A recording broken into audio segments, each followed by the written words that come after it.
Hello and welcome to my channel, Rhino here.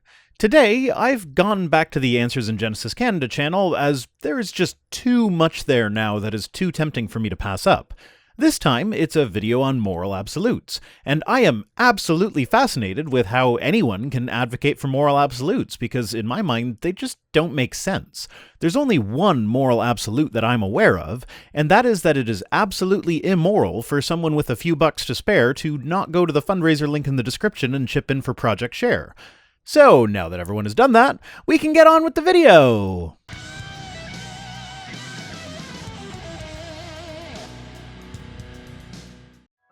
Are there moral absolutes? Aside from the aforementioned act of charity, no. Hi, it's Calvin Smith here, and welcome to Creation Basics, where our goal is to make God's creation part of your everyday conversation with family and friends. Ugh, AIG is turning into an MLM apparently. Is there someone in your circle of family and friends who has a slightly different belief system from you? Sign them up for heaven by using AIG talking points. If you only get 3 to sign up underneath you, and those 3 get 3 more, and so on, then eventually you will be personally responsible for having saved the entire human race, and so will get super awesome rewards in heaven. Now, today's question, are there such a thing as moral absolutes? Now might be a good time to go into my standard definitional talking points with regards to the different potential moral systems. You'll often find people confusing objective morality with absolute morality, and this includes me. Go back to some of my older videos on morality, and I definitely use these two terms interchangeably, but they are most definitely not the same. Objective means that you can determine an action to be either moral or immoral in a way that is not subject to opinion. So, for instance, if there is an LED that emits red light, we can objectively determine that the light is red by measuring its wavelength, let's say 700 nanometers. Now, subjectively, people perceive colors differently. Some people are colorblind, and so don't see as many colors as most of us, while others have a fourth type of cone cell in a mutation called tetrachromacy, and can perceive an estimated 99 million more colors than most of us do. And fun fact, the mothers of colorblind children tend to be tetrachromats, so those two are somehow linked. But all of these people can shine the LED at a spectrometer and come back with the same answer. The LED is emitting light at 700 nanometers, so they can objectively measure the wavelength of the emitted light regardless of their subjective opinion about which shade of red they think it looks like. So that's the difference between objective and subjective, but what about absolute? Well, let's bring another LED into the discussion, this time an RGB LED. Now, I know technically an RGB LED is actually 3 LEDs in one package, but for the sake of the analogy, let's just consider this as one LED. So the red LED emits 700 nanometer light, no matter what. It is absolutely and objectively red.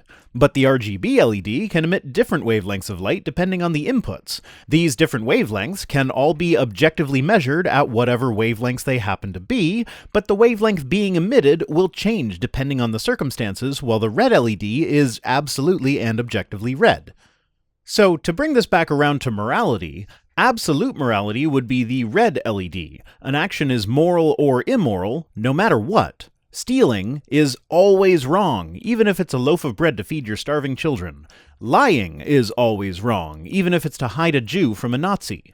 Killing is always wrong, even if it's in self-defense. That would be absolute morality, and I think that most people can already see the problem with it.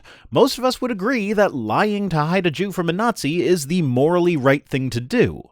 Most of us would be okay with the idea of stealing a small amount of food in an emergency situation to keep your children alive, though often this would depend on who you're stealing from. If you steal from the local baker whose business was on the brink of bankruptcy, and if he goes bankrupt then his family will starve to death, then you might consider that to be an immoral action. But stealing from Walmart in a life or death situation?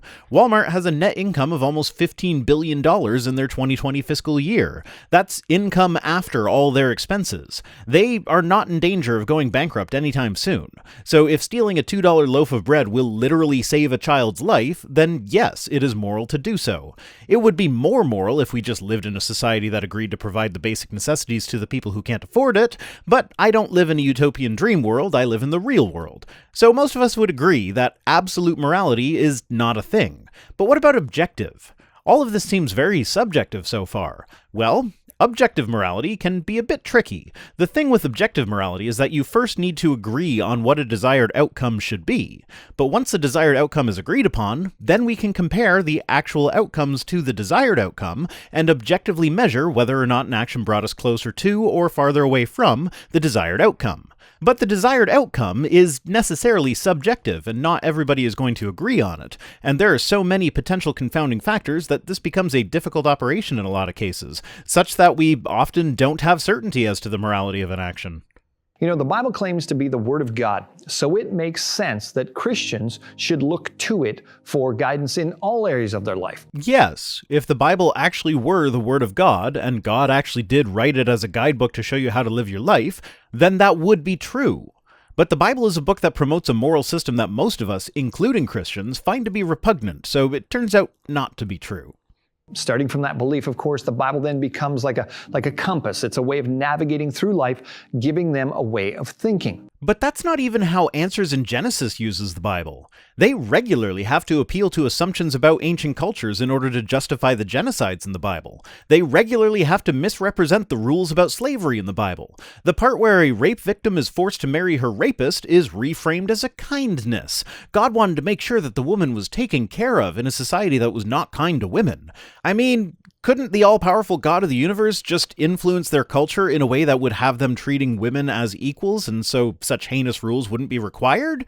But those are the rules in the book, and the book has to be right, so we have to find a way to make these obviously immoral rules fit with our modern moral code, which then brings up another problem. God supposedly wrote morality on our hearts, so why is there even such a thing as a modern moral code? Shouldn't all humans, regardless of time or culture, have the same moral code since it supposedly is full of absolutes? And God has revealed certain rules that apply to all people throughout time. Don't murder. Unless the person you're murdering is an Amalekite or a Canaanite. Do not steal. Unless you're stealing land from the people who lived in the Holy Land before God promised it to you. Don't commit adultery. Unless it's with a concubine, of which you are allowed to have hundreds, along with your hundreds of wives. Sex outside of marriage, etc. No, actually, come to think of it, adultery in the Bible is specifically if you are married and have sex with someone who you are not married to. And while it never explicitly defines it this way, it seems to be centered on the woman, at least in the Old Testament. The rules surrounding adultery are always about a woman who cheats on her husband, never the other way around. A man is only guilty of adultery if the woman he slept with is married to someone else. There's even a procedure to follow to test and see if your wife was unfaithful, but there is no similar procedure for men, and also that procedure involves aborting a fetus that the woman had with another man, so you can't say the Bible's against abortion. Back to the point. If you think having multiple wives is immoral, or that a man having sex with a woman he is not married to is immoral, then your morality disagrees with the morality of the Bible. Yeah, there are apologetics that attempt to bring the Old Testament rules about marriage and adultery into the fold of morality, but you have to read things into the text that aren't actually there in order to accomplish this. So these are referred to as moral absolutes. But how are they moral absolutes if there are situations in which they don't apply?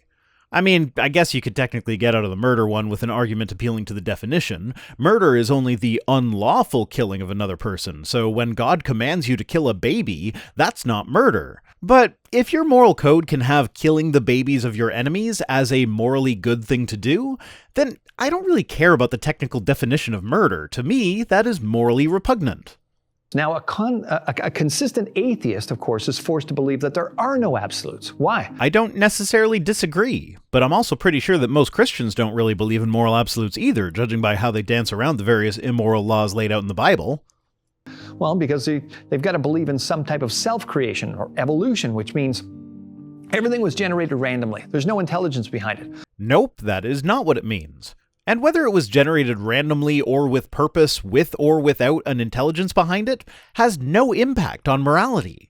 I don't think moral absolutes exist because they don't appear to exist, not because of evolution. Morality itself does not exist without beings who are able to conceptualize morality. So as far as the Earth is concerned, morality didn't come on the scene for at least a few billion years, and most moral development has happened in the last 500,000 years. How can something be absolute if it is so obviously subject to change over time? So logically, if every person's mind is a result of a random chance process over time, there isn't even a reason to trust logic or reason or anyone's opinion anyway. How does that even follow? Logic is descriptive. We don't trust it because there's some intelligence that makes it work. It just is what it is. We don't know that it could even be any different than it is. Maybe we have it wrong. Maybe one day we'll find something that violates the law of non-contradiction or one of the other ones.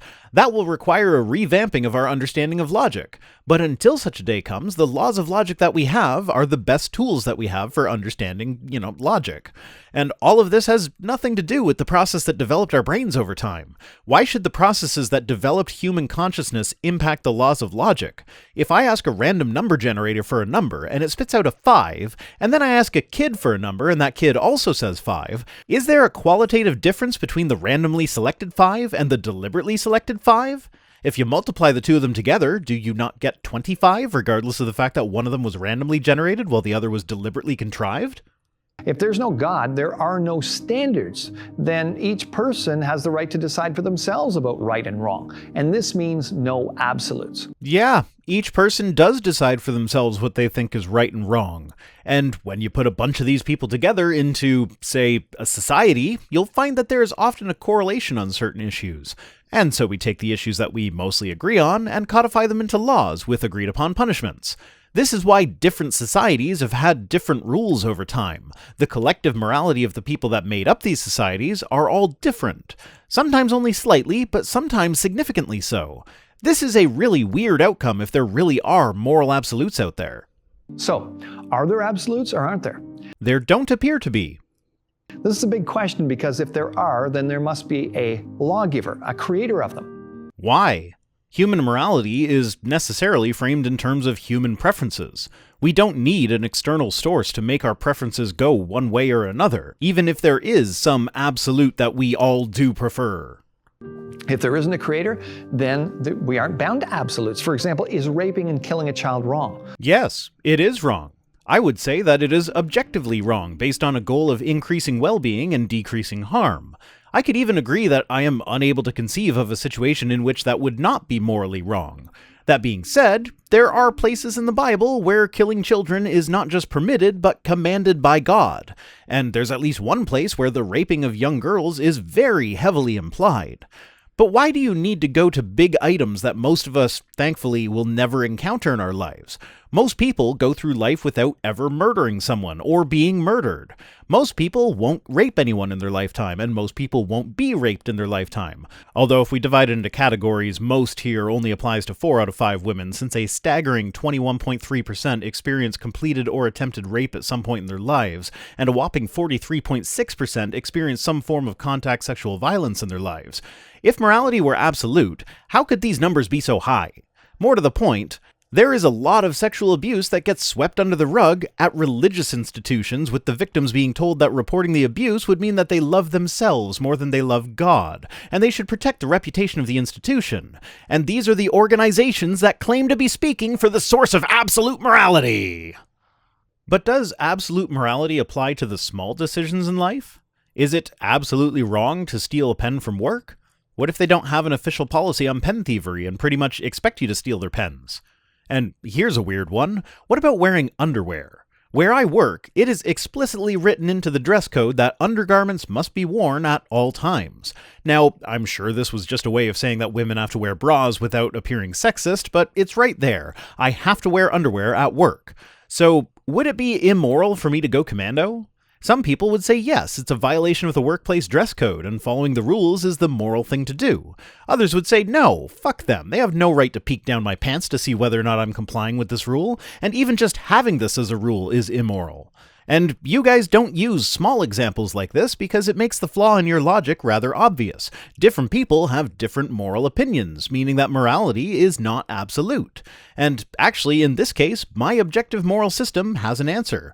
This place is a restaurant. There is a lot of walking involved in working in a restaurant. The dining room is usually hot. The kitchen is always hot. It gets sweaty. Lots of sweat, plus lots of walking, plus no underwear equals lots of chafing. It wouldn't do anyone any good for me to not wear underwear, and it would do me some harm. Therefore, it is immoral for me to not wear underwear at work, regardless of the dress code. Now, After doing a poll on this question, I found, unsurprisingly, that most people do not consider the absence of my underwear to be a moral problem, but about 72 of the 442 voters do consider it to be immoral. Now, as most of the people who follow me on Twitter are atheists, I would guess that the yes number would be higher if this were a poll in the general population. A lot of Christian sects teach that following the rules is a moral issue, even if it's something goofy and nonsensical like this, where the management have no legal way of finding out whether or not I'm breaking this rule. But if we just assume a similar proportion of the general population, that means that in the US and Canada, there would be a combined total of about 59.6 million people who think that it is a moral problem to go commando when my workplace builds underwear into the dress code. For perspective, that's just a little bit under the number of people who voted for John McCain in the 2008 US election. In other words, yes, there might be some big-ticket items that the vast majority of people will agree on, but when it comes to the smaller issues, there is often a significant amount of disagreement. Most would say yes, but that would mean there are absolutes. It's absolutely true that for a human to rape and kill a child is always wrong. Again, I would not say absolute, I would say it is objectively wrong. Given the goal of decreasing harm and increasing well-being, there is not a scenario, aside from wildly implausible hypotheticals, in which such an action could have a net increase of well-being. So it does have the appearance of being an absolute, and maybe that is one that I would potentially concede to being absolute, but none of this requires an external source of morality in order to arrive at these conclusions. We can do it all by ourselves. A consistent atheist would be forced to say something like, well, I personally believe it's wrong. But logically, they'd have to admit that the murderer has a right to believe whatever they want to. I mean, yeah, the murderer is free to believe that the murder isn't wrong, but as I explained earlier, we can objectively determine that the murderer is wrong in their assessment. Which means it's right for the murderer. Nope, not what it means at all. It is possible to believe incorrect things. The murderer believing themselves to be in the right in this situation does not make it so. So they can't actually be wrong. Yep, they can. You see, some atheists say that you can believe whatever you want as long as you don't hurt someone else. And do you have a problem with that? I mean, I guess you probably do, because you want everyone to believe like you. And you're free to believe that as long as you don't hurt anyone else. But, oh wait, you're out here spewing bad ideas into the void of the internet, ideas that can and do cause demonstrable harm. So maybe keep these beliefs to yourself before you create more scientifically illiterate people. But is that true? Is it absolutely true? Okay, now that's just sad. You seem to be trying to do that thing that presuppositional apologists love to do, where they ask if people believe in absolute truth, and then ask if it is absolutely true that there's no absolute truth. But we're talking about morality here, not truth. So you're not just equivocating, you are failing at using shitty equivocation. Will he ever get around to demonstrating that God is needed to uphold a moral system? To find out, tune in tomorrow, same Rhino time, same Rhino channel.